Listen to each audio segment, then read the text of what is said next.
do-rag wisdom here.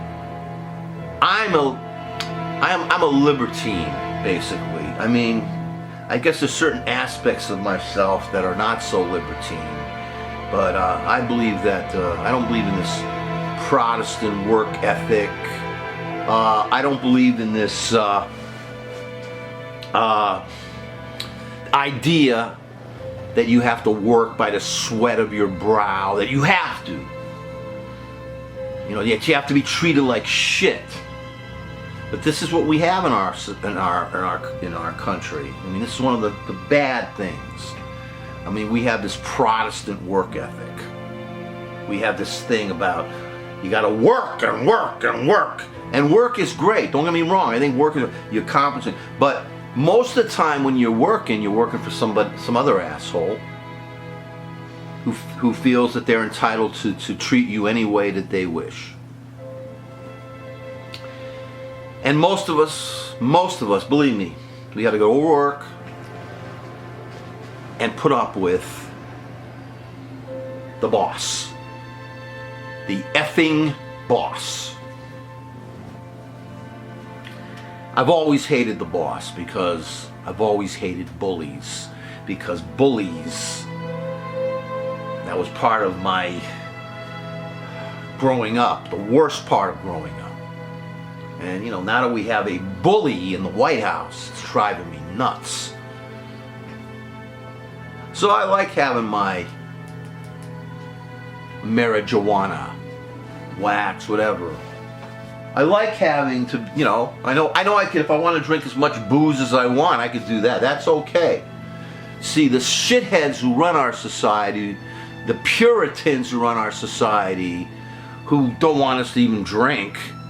I mean, yeah, the alcohol industry really has a grip right now. And that's the only thing we're allowed to get high on. After you're being treated like shit. Day in and day out at your job. The frustration, the aggravation. What you want, what you don't get. I brought this over. This is a movie called Traffik. I'm going to talk about that in a minute, but I want to say to you right now, regardless of what you smoke, drink, or whatever it is, you're being treated miserably. You're being treated like you're just a tool to be used. And I'm sure coming home every night from that situation drives you wacko. But society says, oh yeah, we treat you like shit. Here, have a drink. Here's this movie, Traffik, and there was an American movie made that was a remake of this. It was a good movie. It was called Traffik, with a C. And it starred Michael Douglas, Catherine Zeta-Jones, Benicio del Toro, among others. And it was a good movie about drug smuggling, the problems of drugs in our society. And, it took place in the United States, Mexico. This is the original. It was made in Great Britain, and it was, I want to say who Simon Moore wrote it. Brian Eastman produced it. And directed by Alistair Reed. This is a great movie, and it was basically a miniseries for TV. Because Europeans have been involved with miniseries long before us Americans. So I love watching the extended. It's like having an epic novel, but in visual form. And this is around 5 hours compared to, I think, the 2.5 hours of the movie, the American movie version. And it stars Bill Patterson, who was in the Singing Detective, Lindsay Duncan, who was in An Ideal Husband, and Julie Ormond, who was in The First Night. And basically it follows the story, if you watch Traffik. This one takes place in Britain, Germany, and I think Pakistan. And instead of a Mexican character, you have a Pakistani character. This film about drugs, drug suppression, drug abuse. And one of the greatest lines from this movie, you gotta see it, is this. We can get rid of the supply of drugs, but we will never be able to get rid of the demand. And why is that, folks? And a character in this movie says, as long as society is dedicated, and I'm using my own words, to treating people as miserable as possible, there is always going to be a demand for drugs. Now, I believe I'm living in an insane asylum. I do not believe in reincarnation. I do not believe there's life after death. This is it. This is it. Heaven, hell, bullshit. This is it. And after 66 years, what I've learned personally, and I'm a cynic and a pessimist, is that we treat each other like shit. Human beings are at their best when they're treating their fellow human beings like shit.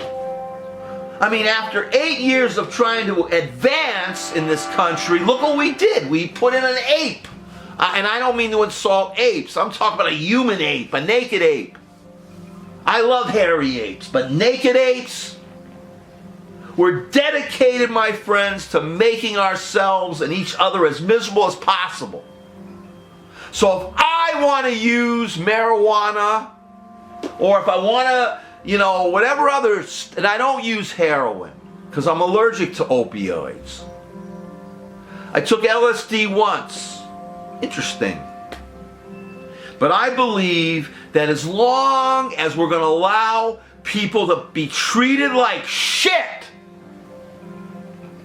they should be allowed to use any substance they want to help them get through it.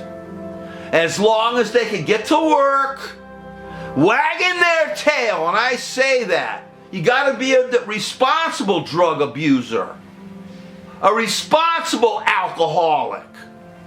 Because, you have your play. You got to, you don't want someone to have to take your load when you're supposed to be there the next day. And all the years of my marijuana use, it was on me, my responsibility. And I believe that people who use drugs, abuse drugs, heroin, I'm talking about heroin or cocaine or methamphetamine, if they had these drugs available to them in prescription, I don't think we'd have a lot of them dying. I have no problem. They're being fucked up the ass, and this is how they were able to get through their day. On the other hand, I respect the people that are trying to be drug-free if they want. And I'm not laughing at them. And I'm not trying to put them down. And I'm not trying to trivialize this. We take all of us in this society we're not drug-free, aspirins. Look at the drug commercials on the television. Antidepressants. I'm taking antidepressants, okay? This is a miserable world we live in. We human beings, we naked apes, have made this a miserable world. And not only drugs, all drugs should be legalized, but sex work should be legalized also. You want us to go in and exploit us? You want to keep putting in shit after shit after shit in charge? You want to make us live under threat? Day in and day out? You want to humiliate us like you can't believe? Over and over and over, and I'm 66 years old. You want to make this world as miserable as possible with illness and homelessness. Don't tell me what I'm supposed to smoke or drink or shoot up, or if I want to go to a sex worker who I respect as I would respect a therapist or a nurse, if I want to do that as an adult, then I should be allowed to. And the point of Traffik, and the point of why I feel that all this stuff should be legalized, you'll never eliminate the demand. You could eliminate the supply, but you're not going to be able to eliminate the demand. Until you start making the majority of us as miserable as possible.